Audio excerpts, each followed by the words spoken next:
Imagina este momento, el último suspiro, el frío que lentamente envuelve el cuerpo. La conciencia se apaga y el mundo se sumerge en la oscuridad.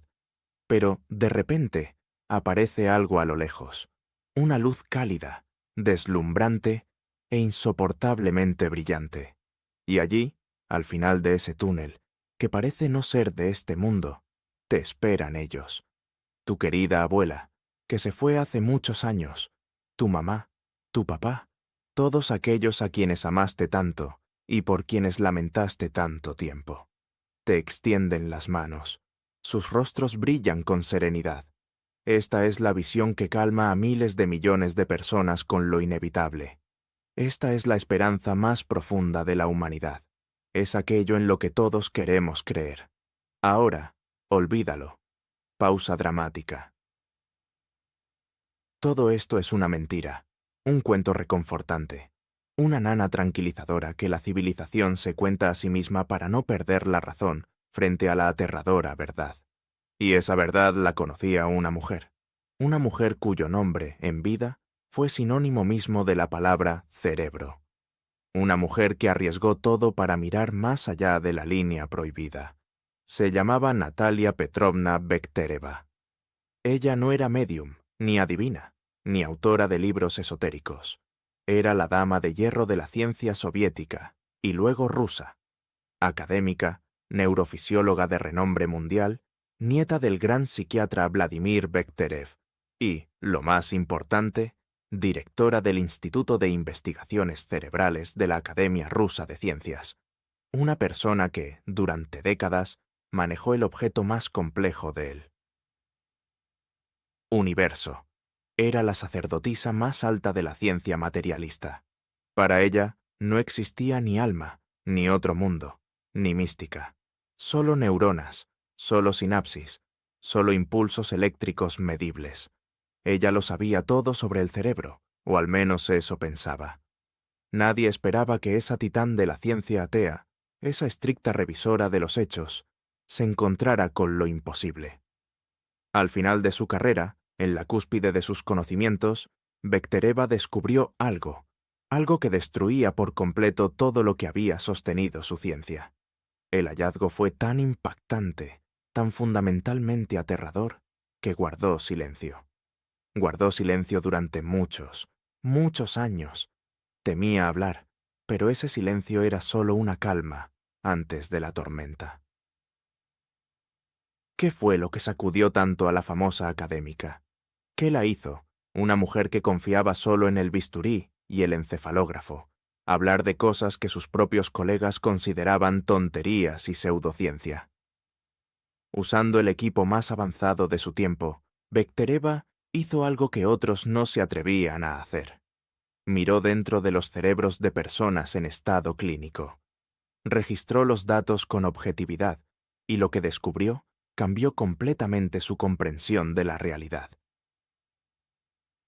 En sus diarios privados, que apenas se hicieron públicos, Natalia Petrovna escribió: «Lo que vi al estudiar los cerebros de las personas que se iban contradice todo lo que creíamos. La partida no es un encuentro con los seres queridos». Ella declaró de forma rotunda: «Esa imagen brillante, ese encuentro con la abuela, es una ilusión. No nos encuentran ellos, nos encuentran otros». Estos seres, como ella descubrió, siempre estuvieron cerca, pero permanecieron invisibles. Y solo en ese último momento, cuando la conciencia se apaga, ellos finalmente salen a la luz. ¿Quiénes son estos enigmáticos guardianes y qué quieren de nosotros? Los descubrimientos de Bektereva fueron tan increíbles que incluso sus colegas más cercanos se negaron a creer en ellos, pero ella tenía pruebas. Imaginemos por un momento los fríos y estériles pasillos del Instituto del Cerebro de Leningrado, más tarde conocido como el Instituto de San Petersburgo. Aquí, en los laboratorios equipados con la tecnología más avanzada de su tiempo, Natalia Bektereva llevaba a cabo su monumental trabajo. Para ella, como para cualquier cirujano, el cerebro no era una caja mística de Pandora. Era un órgano, sí, extremadamente complejo, pero un mecanismo biológico, una máquina que debía ser estudiada, diseccionada y comprendida. Su especialidad estaba más allá de lo común. Bektereva y su equipo trabajaban con cerebros vivos. Usaban una técnica única para implantar finos electrodos de oro directamente en las estructuras profundas. Esto era casi cyberpunk de la época soviética. Podían escuchar la música del pensamiento en tiempo real. Pero un día decidieron escuchar el silencio. ¿Qué ocurre en el cerebro cuando todo termina? Cuando el corazón, esa bomba eterna, deja de latir. La ciencia daba una respuesta clara y fría. Tras 5 o 7 minutos de cese del flujo sanguíneo, el cerebro deja de recibir oxígeno y comienza la hipoxia. Las neuronas, privadas de nutrientes, caen en el caos y empiezan a desconectarse irreversible.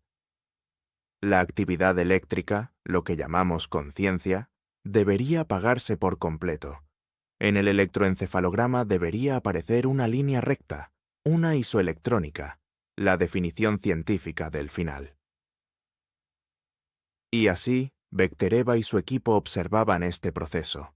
En la mesa de operaciones, un paciente en estado clínico. El corazón se detuvo. Los reanimadores luchaban por él. Pero el tiempo pasaba. Los instrumentos registraban la descomposición. Aquí está el final. El monitor del ritmo cardíaco muestra una línea recta. El encefalógrafo, que registra la sinfonía del pensamiento, se apaga. Un segundo más y todo en silencio. La línea plana. Un hecho científico de partida. Y de repente, en ese mismo instante, cuando el cerebro debería estar muerto, cuando según todas las leyes de la fisiología no debería ocurrir nada más que una descomposición caótica, los aparatos comienzan a fallar. Los electrodos, implantados profundamente en las estructuras subcorticales, registran una explosión, un impulso eléctrico anómalo. ¿Qué es esto? ¿Un fallo en el equipo? ¿Convulsiones postradas? ¿El último suspiro de las neuronas? Bektereva observa los datos y un escalofrío la recorre. Esto no es caos, no es ruido aleatorio. Lo que ven es una señal clara, organizada y extremadamente poderosa. Una señal que tiene una estructura definida, más aún, su pureza. Nunca antes habían registrado algo de tan alta pureza, ni siquiera en personas despiertas. Esto era algo diferente, algo que no debía existir. Su visión científica del mundo, construida durante años de trabajo minucioso, se rompió en pedazos. La conciencia es una función del cerebro. El cerebro está apagado, pero alguien o algo acaba de enviar una señal, como si un piloto se hubiera catapultado de un avión en picada, y de repente la radio en la cabina vacía se encendiera. Por supuesto, los escépticos encontrarán decenas de explicaciones racionales. Dirán que es hipoxia, que el cerebro simplemente estaba agoniando y causando destellos aleatorios. Pero, ¿cómo podría una simple reacción química generar un impulso eléctrico tan fuerte y de tal pureza anómala? Natalia Petrovna entendió. Estaba mirando lo imposible. Estaba registrando algo que no podía existir. El cerebro estaba muerto, pero algo vivo. Algo seguía percibiendo la realidad, y ese algo usaba el cerebro como transmisor en el último momento. Pero eso fue solo el primer golpe. Los instrumentos registraron la llamada, pero la sorpresa más espantosa estaba por venir. ¿Qué contaron aquellos que los médicos lograron rescatar de la muerte? ¿Qué vieron en ese mismo momento en que los instrumentos de Bektereva registraban esa anomalía? Sus relatos fueron aún más aterradores que cualquier hipótesis. Así, el impulso anómalo en los aparatos fue registrado, el grito eléctrico del cerebro muerto. ¿Pero qué significaba? ¿Qué vio el paciente en ese momento? Natalia Petrovna comenzó a interrogar a los que sobrevivieron, y lo que contaron en los hospitales no encajaba con ningún marco científico. No era solo hipoxia, era contacto. Primer caso. Hombre de 38 años, médico, cínico, materialista, igual que la propia Bektereva. Estaba en la mesa de operaciones de sus propios colegas, cuando su corazón se detuvo repentinamente durante un procedimiento aparentemente rutinario. Su cerebro estuvo apagado durante más de 6 minutos. Cuando lo reanimaron, estaba aterrorizado. Contó algo increíble. Esperaba ver la luz de los ángeles o a sus seres queridos, pero no fue así. Se encontró con ellos. Estaba en un espacio que no se podía describir, ni de luz ni de oscuridad. Un vacío, y allí vio seres. No tenían rostro, ni cuerpo como los entendemos. Los describió como columnas de energía o sombras oscuras. Pero lo más aterrador no era su apariencia, sino lo que sabían de él. Estos seres sin rostro poseían toda la información sobre cada día de su vida. No solo sus acciones, sino también sus pensamientos, deseos secretos, cada palabra dicha con ira, cada oportunidad perdida. No lo acusaban, no lo juzgaban, solo le mostraban, como archivistas implacables, cómo desglosaban la polvorienta carpeta de su propia alma. Y esa mirada fría y omnisciente era más aterradora que cualquier infierno. Este relato podría ser descartado como una alucinación, como el estrés de una conciencia moribunda que lucha por aferrarse a la vida. Sin embargo, había un detalle crucial. Este caso no fue único. Las historias se repitieron una y otra vez. Pacientes de diferentes edades, profesiones y clases sociales describían lo mismo.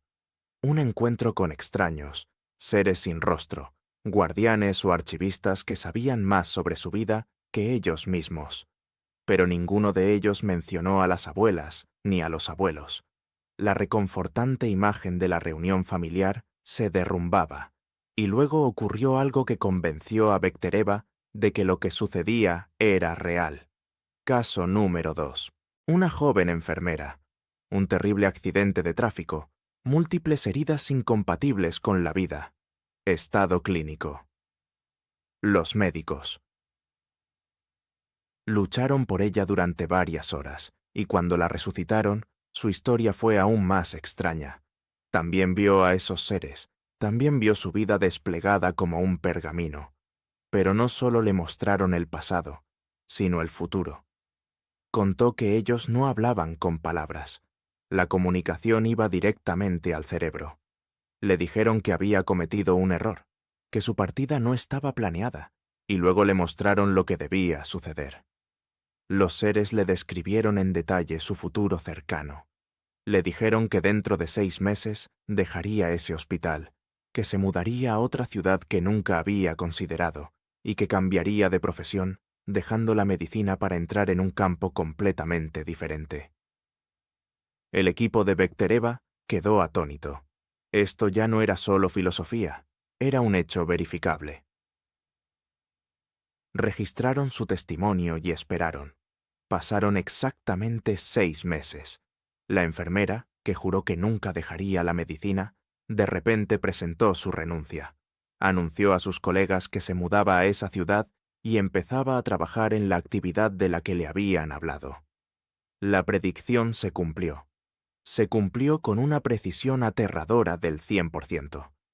Esto ya no podía atribuirse a la hipoxia. La falta de oxígeno no puede predecir el futuro. Y el fenómeno de Bektereva no era único. En todo el mundo se acumulaban datos similares. Recordemos el famoso caso de Pam Reynolds en Atlanta, en 1991. Le realizaron una operación única en el cerebro. Su cuerpo fue enfriado a 15 grados. Su sangre fue completamente drenada. Su cerebro no solo fue desconectado, sino que estuvo desangrado e inactivo. Sus ojos estaban cubiertos y sus oídos bloqueados con unos audífonos especiales.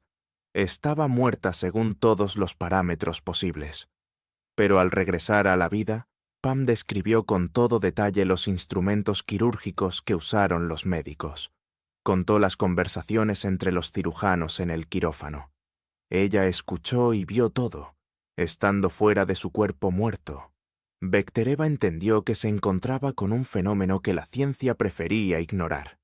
La conciencia se separaba del cerebro, y en ese momento entraba en contacto con algo que tenía acceso a una cantidad increíble de información sobre el pasado y, lo más aterrador, sobre el futuro. Los hechos no cuadraban. El pico anómalo en el cerebro muerto, los relatos de los pacientes sobre los seres sin rostro y, lo más importante, la predicción cumplida de la enfermera. Algo no encajaba. La imagen estaba incompleta y en algún momento le vino una idea.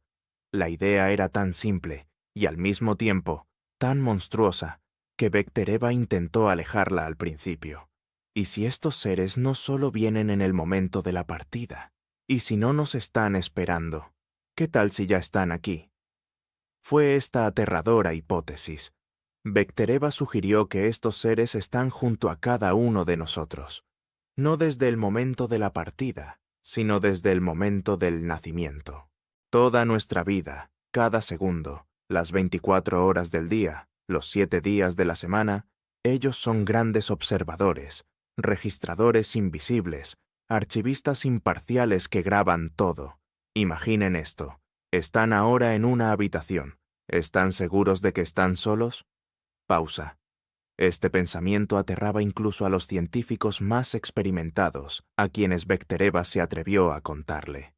No es solo el ángel guardián de los cuentos religiosos. Esto es vigilancia cósmica total. Cada acción suya, cada palabra susurrada, cada pensamiento que ni siquiera se atreve a reconocer, cada deseo secreto, cada impulso fugaz de ira o generosidad, todo esto está siendo cuidadosamente registrado, anotado, archivado. Es el show de Truman a escala planetaria. Solo que los espectadores son invisibles y la escena es toda nuestra vida. Pero, como científica y materialista, Bektereva no podía detenerse en las metáforas. Necesitaba una teoría. ¿De dónde vienen?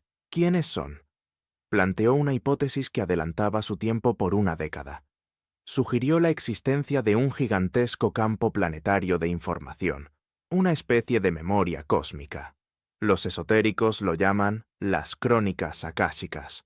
Filósofos como Vernadsky lo llamaron la noosfera, y Bektereva, como neurofisióloga, lo veía como un fenómeno físico, un campo donde se almacena información sobre cada ser vivo, sobre cada evento, sobre cada pensamiento, como un gigantesco disco duro del planeta. Y estos observadores no son espíritus, son como agentes de este campo, una interfaz, bibliotecarios que mantienen nuestro archivo personal del alma. Su tarea no es juzgar ni castigar, su tarea es registrar. Y en el momento en que nuestro cuerpo físico se apaga, cuando el cerebro deja de ser un obstáculo, finalmente los vemos y nos presentan la cuenta. No, no es la cuenta de los pecados. Nos presentan un informe sobre nuestra vida vivida. Por eso saben todo. Por eso podían recordar al médico sus pensamientos secretos. Por eso sabían el futuro de la enfermera. Porque, según la hipótesis de Bektereva, en este campo de información no solo se almacenan los hechos del pasado, sino también los caminos probabilísticos del futuro. Esta hipótesis lo explicaba todo. Y el pico anómalo en los aparatos no era el grito del cerebro moribundo, era una señal de transferencia de datos. El momento en que la conciencia, separándose del cuerpo, entraba en contacto total con este campo. El cerebro, como un módem, enviaba su último y más grande archivo. La idea de que nunca estamos solos lo cambia todo. Desvalorizan la mentira. Hacen que los secretos no tengan sentido. ¿Cómo es vivir sabiendo que detrás de ti siempre está un invisible cronista? Bektereva entendió que, si esto es cierto, la humanidad está a punto de hacer el descubrimiento más aterrador y al mismo tiempo más importante de su historia. Pero, ¿qué sucede después? ¿Qué ocurre cuando los observadores nos muestran este archivo total de nuestra propia vida? Entonces, la hipótesis de Natalia Bektereva fue formulada. Toda nuestra vida, desde el primer llanto hasta el último suspiro, es observada. Los invisibles y desinteresados guardianes registran cada paso y cada pensamiento, pero la gran pregunta seguía sin respuesta. ¿Para qué?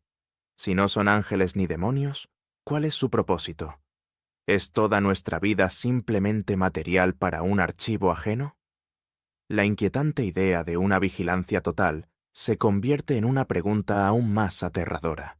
¿Qué pasa cuando finalmente salen de las sombras? Si saben todo, ¿significa eso que nos espera un juicio? No, no es un juicio ni un infierno. El descubrimiento de Bektereva y los relatos de los pacientes resucitados pintan un cuadro completamente diferente.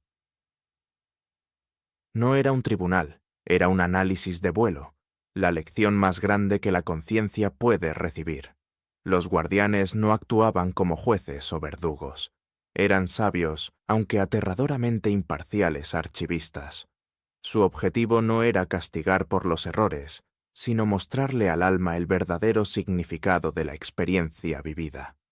Uno de los pacientes, un hombre que pasó, como él decía, por fuego y agua, cínico y distante de los sentimentalismos, contó su asombro. Esperaba ver cualquier cosa, oscuridad, fuego, vacío, pero los observadores le mostraron algo que había olvidado. La música se suaviza, casi tierna. Tenía 5 años, encontró un gatito herido en la calle, lo escondió en un cobertizo, le daba leche y pan. Olvidó por completo este hecho. Era una tontería, un polvo en el torbellino de su vida adulta, pero para ellos ese acto fue uno de los más importantes. No dijeron palabras, pero él entendió. Ese acto infantil de compasión había determinado más su destino que todos sus acuerdos y decisiones adultas. Resultó que los observadores evaluaban nuestra vida con una escala completamente diferente. No por la riqueza, ni por el estatus, ni por lo que los demás pensaban de nosotros, sino por la pureza de la motivación, por los momentos de verdadera elección. Pero el descubrimiento más asombroso esperaba a Bektereva por delante. Ver la vida no era solo una retrospectiva, era un análisis de escenarios alternativos. Una profesora de 45 años, que había pasado por un estado clínico tras una grave enfermedad, contó algo inimaginable. Le mostraron no una vida, sino 3. La primera, la que vivió, una vida común, nada especial. La segunda, la que podría haber tenido si a los 20 años hubiera tomado otra decisión clave, se hubiera casado con otra persona y se hubiera mudado a otra ciudad. Le mostraron esa vida en detalles minuciosos, sus otros hijos, su otra carrera, sus alegrías y tristezas. Y la tercera vida, la que habría sido posible si se hubiera atrevido a seguir su sueño y convertirse en artista, algo que temía profundamente. No era un reproche, era una lección sobre el poder de la elección y la responsabilidad total por cada acción y omisión. Surge una aterradora pregunta. Si ellos saben todos los posibles caminos, ¿son responsables de nuestra elección? No son los titiriteros que mueven los hilos. Las investigaciones de Bektereva dieron una respuesta negativa. No son directores, son el espejo imparcial. Ellos muestran las bifurcaciones que tomamos y los caminos que ignoramos. Ellos solo proporcionan los datos y las conclusiones las hace la conciencia misma. Natalia Petrovna descubrió otro patrón sorprendente. El carácter de ese encuentro dependía directamente de la persona misma. Las personas que vivieron conscientemente, que buscaron significado, describieron este encuentro como una conversación tranquila y profunda con sabios maestros.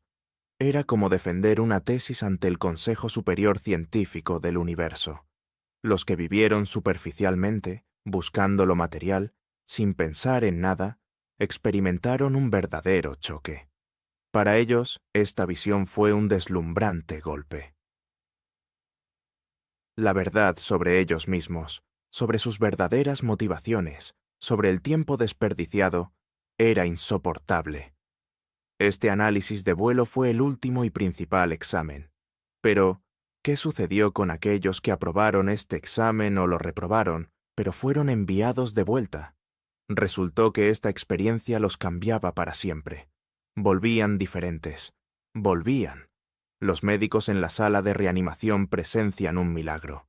Una victoria médica. Lo sacamos, dicen, secándose el sudor. El paciente abre los ojos. Mira este mundo, las paredes blancas, los familiares llorando. Y no lo entienden. No ven lo más importante. La persona a la que han rescatado ya no es la misma que se fue.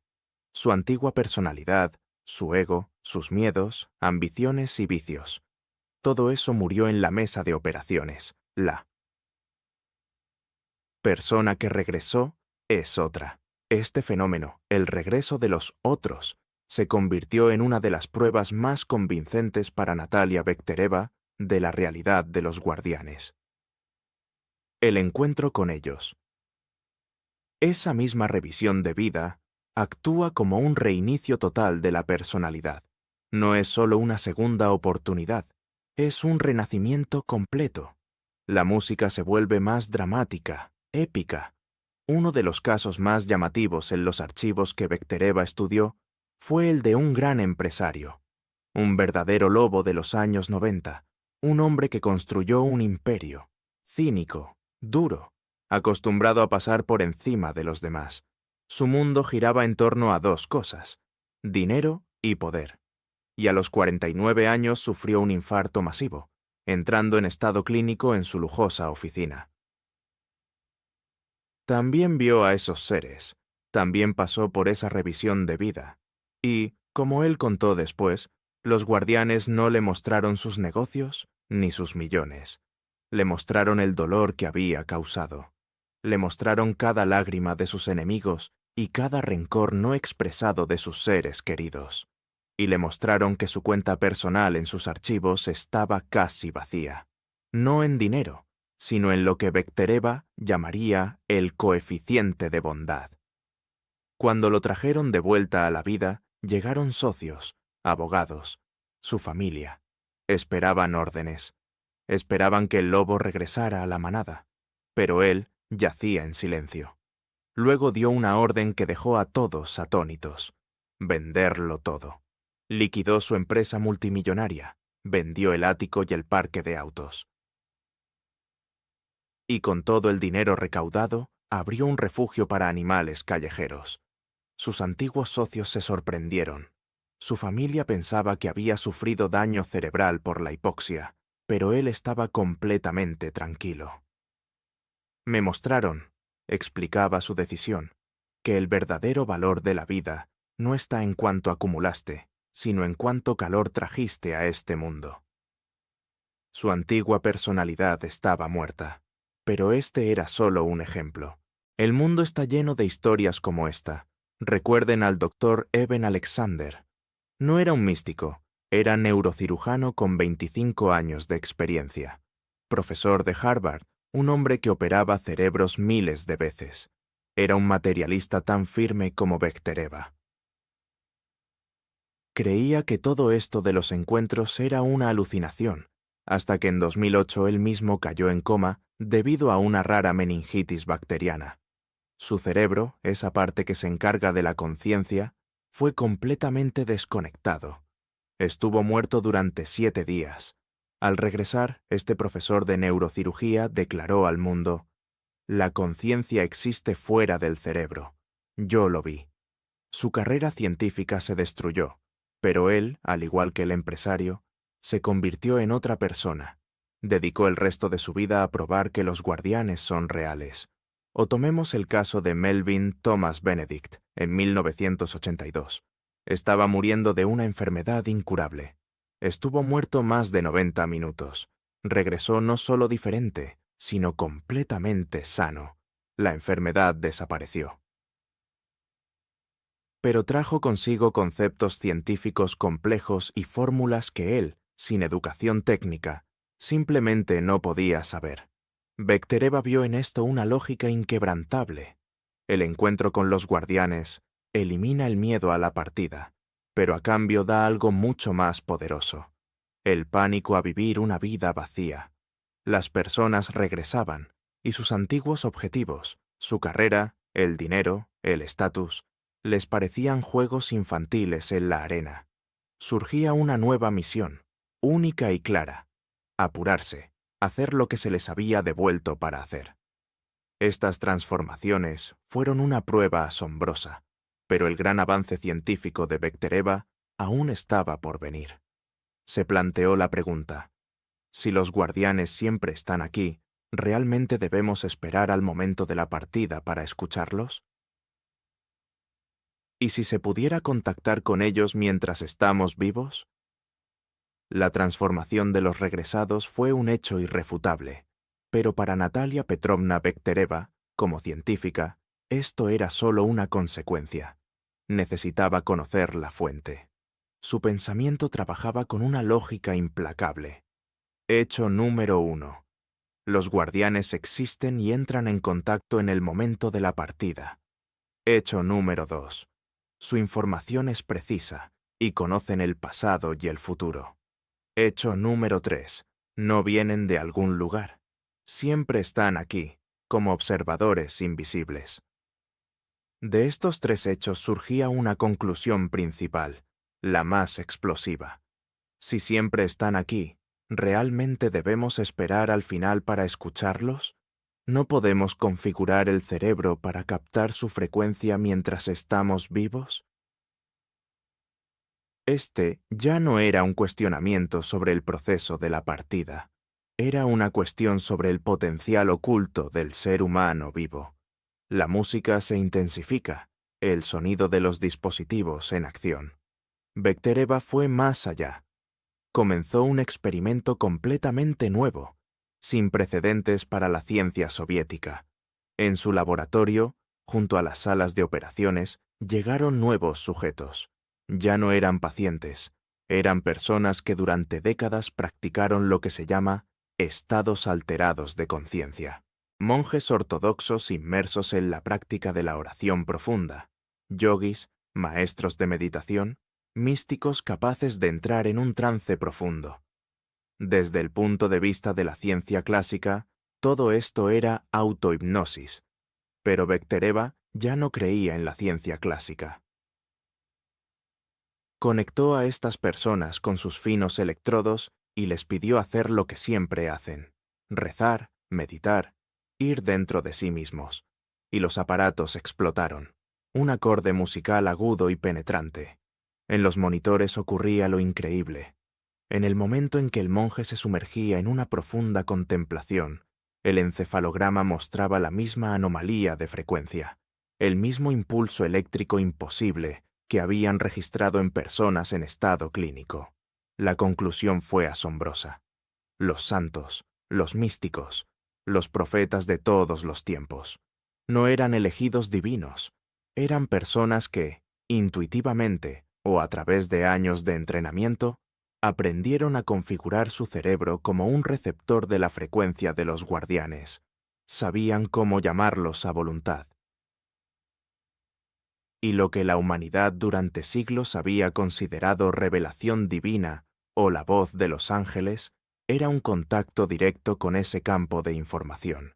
Esto lo explicaba todo: la predicción del futuro, la sabiduría profunda, las habilidades extraordinarias de previsión. Era una tecnología biológica de la conciencia. Uno de los casos más destacados, documentados y absolutamente impactantes ocurrió durante un experimento con una monja ortodoxa. Era una mujer mayor que practicaba la oración profunda por más de 30 años. Aceptó participar en el experimento. La llevaron al laboratorio, la conectaron a cables. Los científicos, algo incómodos, observaban los aparatos. La mujer cerró los ojos y comenzó a rezar. Y ahí estaba.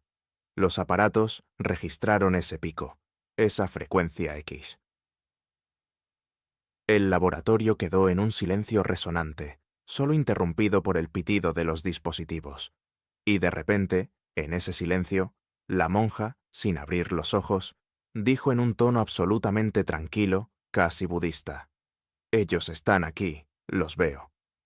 Los científicos se quedaron paralizados. Uno de ellos, atreviéndose a preguntar: «¿Quiénes son?» «3», respondió la mujer, igualmente tranquila. «Están justo detrás de ustedes y están observando con gran interés el experimento». En ese momento, los aparatos se dispararon. Era un doble golpe, una experiencia subjetiva, mística. Los veo. Y en ese mismo instante fue objetivamente confirmado por los dispositivos. Esto ya no era una creencia, se había convertido en un hecho científico. Y miren cómo esto se relaciona con lo que la ciencia descubrió una década después. Recordemos los famosos experimentos del Dr. Richard Davidson con monjes tibetanos. El Dalai Lama envió a sus mejores practicantes, y cuando escanearon sus cerebros, los dispositivos mostraron picos de ondas gamma de una intensidad que los científicos nunca habían visto. Sus cerebros trabajaban en un modo que se consideraba imposible para los humanos. Davidson lo explicó con la neuroplasticidad, pero Bektereva, si hubiera estado allí, habría sonreído. Ella habría dicho: «¿Ven el efecto, colega? ¿Ven cómo funciona el receptor? Y yo vi la señal que está recibiendo». Este fue el gran descubrimiento en las investigaciones de Bektereva. La partida no es el único modo. El contacto es posible aquí y ahora. Los guardianes están disponibles para el diálogo. Pero si es así, surge una nueva y aún más compleja pregunta. ¿Tienen estos observadores sus propias reglas, su jerarquía? ¿Y por qué algunos ven a 3 y otros a 9? Así que el contacto era posible. El cerebro es un receptor que se puede ajustar a la frecuencia correcta. Los guardianes son la emisora, transmitiendo las 24 horas, en la misma frecuencia. Pero Natalia Petrovna Bektereva, siendo científica, no se conformó con simplemente captar la onda. Quería entender la estructura. Existe una organización en este mundo invisible, una, si se quiere, burocracia cósmica. Ella fue más allá, intentó clasificar a estos observadores. Estudiando decenas, cientos de informes de los regresados y comparándolos con los datos de los místicos meditadores, encontró una sorprendente y aterradora regularidad. El número de guardianes era diferente. En la mayoría de los pacientes, como en la monja del laboratorio, eran 3. Esta tríada parecía ser el grupo estándar de acompañamiento, pero en algunos casos había 5, 7, y en casos raros y excepcionales, 9. ¿Qué es esto? ¿Una casualidad, un error en los cálculos de una conciencia moribunda al borde del caos? Bektereva no lo pensó así. Ella vio un sistema. Su hipótesis fue audaz y arriesgada. Como neurofisióloga, sabía que el cerebro de un ser complejo y altamente desarrollado requiere más recursos. Sugirió que el mismo principio se aplica en ese nivel. El número de guardianes depende directamente de la complejidad del alma, de la complejidad de las lecciones que la conciencia eligió aprender en esta existencia terrenal. Es como un equipo de acompañamiento. Si tu tarea en la vida es vivir una vida sencilla, ocupándote de la familia y el trabajo, te basta con el grupo básico de 3 guardianes. Pero si tu alma vino aquí para hacer un avance, superar grandes pruebas, influir en el destino de otros o luchar contra terribles vicios, necesitarás un equipo especializado, un equipo ampliado de mentores. Y esta hipótesis fue brillantemente confirmada por los casos clínicos. Uno de los casos más interesantes fue el de un joven y brillante artista, un hombre de increíble talento, pero con un dolor interno igualmente increíble. Su vida fue una explosión, brillante y trágica. Como resultado de un trágico incidente con sustancias prohibidas, su corazón se detuvo. Estuvo allí el tiempo suficiente para que los médicos casi se rindieran. Cuando lo trajeron de vuelta, contó sobre su encuentro no con 3, sino con 7 guardianes. Y no era solo una multitud, cada uno tenía una especialización. Era una verdadera jerarquía celestial. Uno de los guardianes, según él, era el responsable de su camino creativo. Le mostró las obras maestras que debía crear, pero no alcanzó a hacerlo. Otro llevaba un archivo sobre su lucha contra la adicción, mostrando cada victoria y cada caída. Un tercero supervisaba sus complicadas y dolorosas relaciones con las personas. Le explicaron que su alma había elegido uno de los caminos más complejos, el camino de un genio que oscila entre la autodestrucción y la genialidad. Por eso su equipo de mentores era tan amplio. No era solo una revisión, era la junta directiva de su propio destino.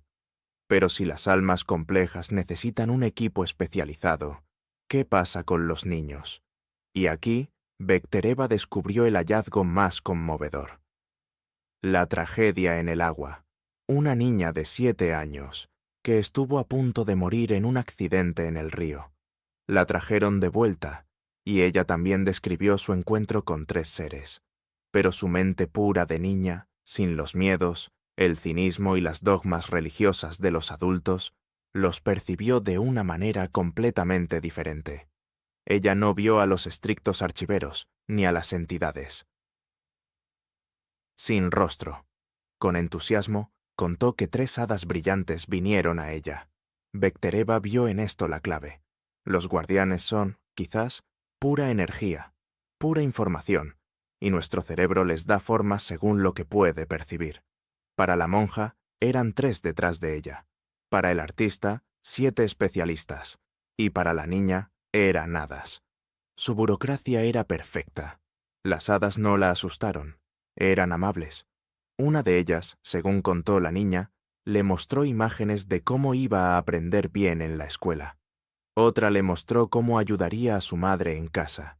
Y la tercera le dijo que su papá lloraba mucho y que era urgente que regresara. Cuanto más profundizaba Natalia Petrovna en este fenómeno, más entendía que era un sistema claro, universal, independiente de la cultura, la religión o la nacionalidad. Un mecanismo evolutivo de la conciencia que operaba en todo el universo. Pero si esta burocracia existe y tiene reglas claras y jerarquía, ¿pueden los observadores violar esas reglas? ¿Pueden pasar de ser meros registradores pasivos a jugadores activos? ¿Pueden intervenir? A primera vista, el sistema parecía perfecto. Los guardianes son observadores imparciales, archiveros, registradores. No intervienen, solo registran. Esa fue la conclusión inicial. Pero Natalia Bektereva era una científica demasiado rigurosa para conformarse con una respuesta simple. Una pregunta la atormentaba, la más aterradora. Si ellos son solo observadores, ¿por qué entran en diálogo? ¿Por qué mostrarle a una maestra de 45 años 3 posibles destinos? ¿Por qué recordarle a un artista su talento no realizado? Esto no parece una simple fijación pasiva, sino una especie de instrucción, un trabajo sobre los errores. Y si es una instrucción, implica corrección. Y Bektereva llegó a la conclusión más revolucionaria de toda esta historia. Ellos no solo observan, a veces, en casos excepcionales y críticos, intervienen. No pueden violar nuestra voluntad, no pueden obligarnos a hacer algo, pero pueden ayudar. Pueden ajustar sutilmente, casi imperceptiblemente, nuestro curso. No son titiriteros que mueven los hilos, son maestros de la logística del destino. Pueden organizar las decoraciones necesarias en nuestro camino. Y el caso que confirmó esta hipótesis no tardó en llegar. Un ingeniero, un hombre de 50 años cuya vida transcurrió en una triste oficina de diseño. Había enterrado sus sueños de inventar bajo una pila de informes rutinarios. Otro infarto, estado clínico, encuentro con los guardianes, y a él, a diferencia del empresario de la historia anterior, no le mostraron sus pecados, le mostraron su talento, el que había enterrado. Le hicieron entender que su misión principal había fracasado, y lo regresaron. Regresó al mundo de los vivos con fuego en los ojos. Sabía lo que debía hacer, pero ¿cómo? No tenía dinero, ni contactos, ni laboratorio. Solo tenía una idea, que le habían implantado allá, y comenzó a actuar. Pero lo que ocurrió a continuación, matemáticamente hablando, sería considerado imposible. Una semana después, en un café al azar, se sentó por casualidad junto a una persona que resultó ser un inversor privado, que había estado buscando exactamente esa idea toda su vida. Un mes después, se topó con un anuncio de venta de un viejo equipo que era perfecto para su prototipo, y casi se lo regalaron. 2 meses después, hojeando un periódico, encontró al socio ideal, un técnico que sabía cómo convertir sus locos planos en metal. Una cadena de coincidencias increíbles. Para los místicos, esto sería un milagro. Para los escépticos, es suerte. Pero para Natalia Petrovna Bektereva, esto tenía un término científico. Ella lo llamaba sincronicidad. Este término fue introducido en 1941 por Carl Gustav Jung, pero Bektereva le dio una explicación neurofisiológica.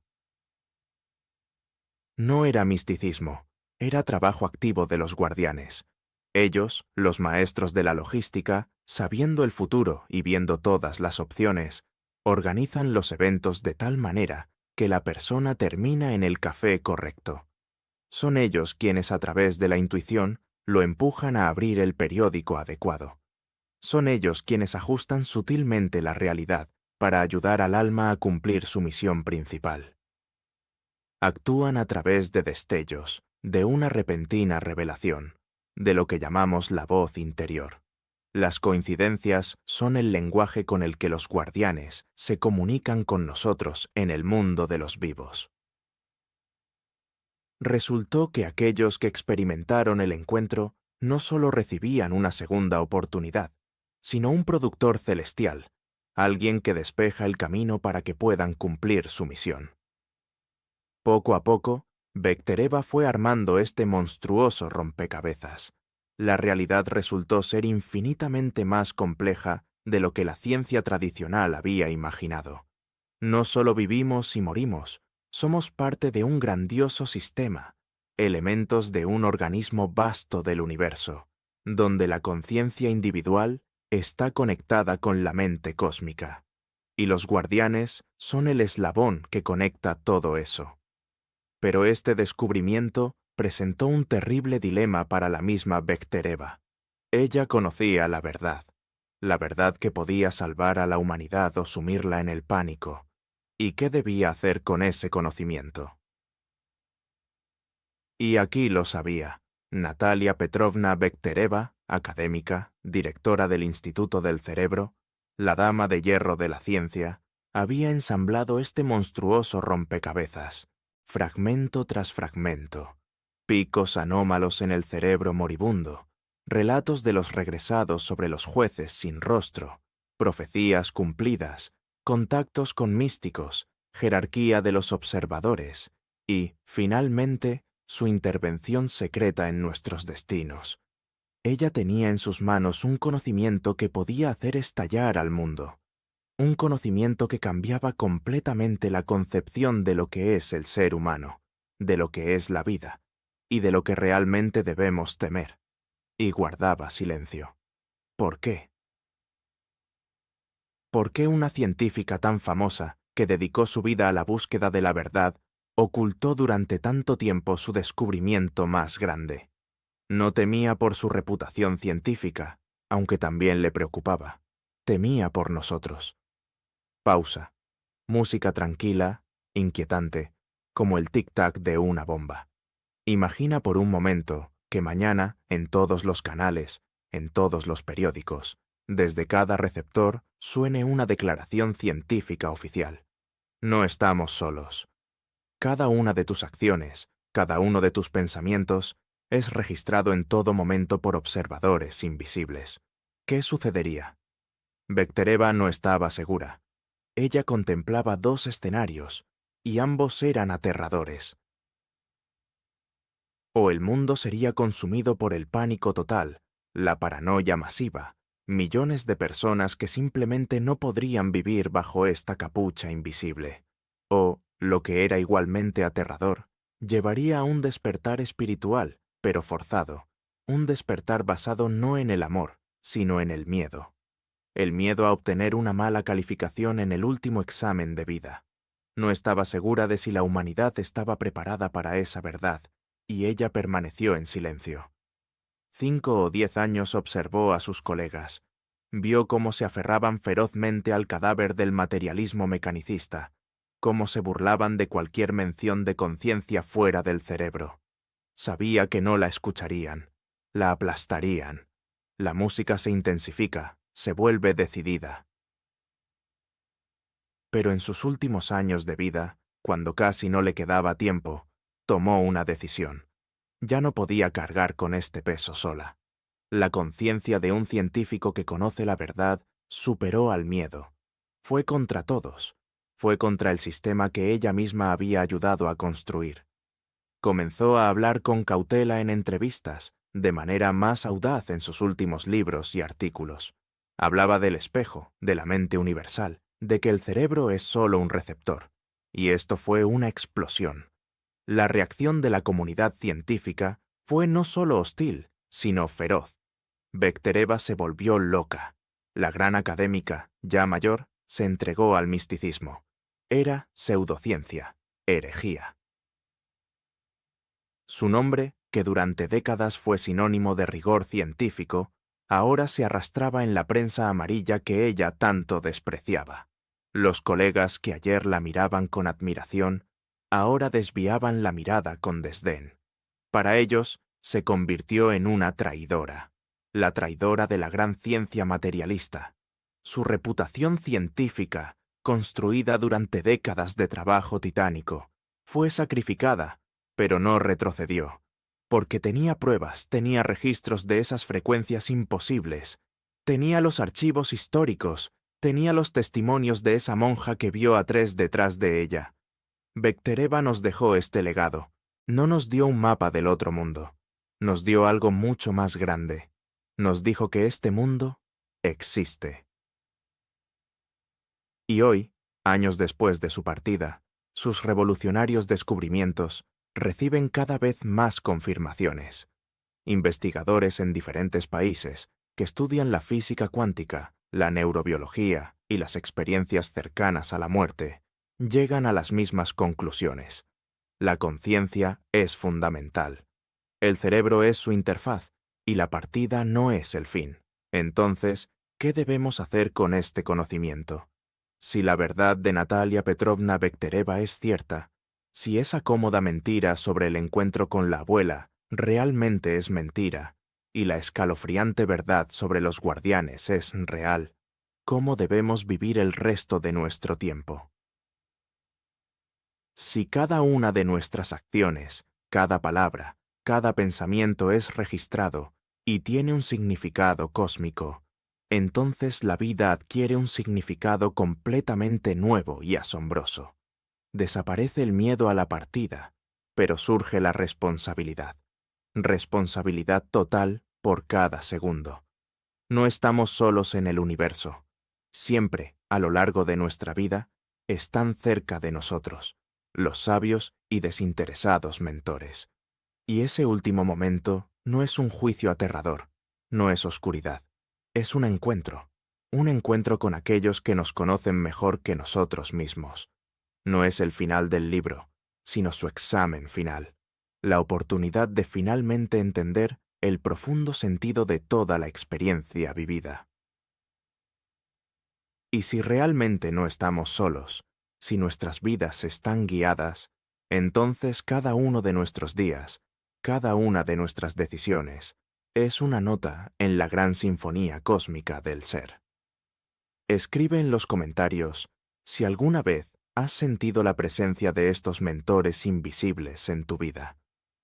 ¿Te has encontrado alguna vez con coincidencias increíbles que, como se descubrió después, te guiaron hacia tu verdadero destino? Estamos muy interesados en tu opinión. No olvides compartir tu historia en los comentarios. La música se hace un poco más fuerte, más inspiradora. Amigos, la creación de investigaciones tan profundas, basadas en trabajos científicos reales, requiere mucho tiempo y recursos. Si te gusta lo que hacemos, si quieres que sigamos revelando los más profundos secretos del cerebro y la conciencia, puedes apoyar nuestro canal. Puedes usar la función de Supergracias debajo de este video para enviar una gratitud única o convertirte en nuestro patrocinador habitual, obteniendo acceso a materiales exclusivos y ayudándonos a seguir adelante. Cada apoyo es una valiosa contribución a nuestra misión común y, por supuesto, el mayor apoyo para nuestro canal de la sabiduría de Natalia Bektereva es tu actividad. Si este video te hizo pensar, por favor, dale me gusta. Es muy importante para nosotros. Para no perderte nuestras próximas investigaciones sobre los misterios de la mente, que ya están por salir, haz clic en el botón de suscripción. Y lo más importante, asegúrate de activar la campanita. Solo así recibirás notificaciones de los nuevos videos y no nos perderemos en este enorme flujo de información. Gracias por estar con nosotros. Piensa, analiza y hasta los próximos intrigantes descubrimientos.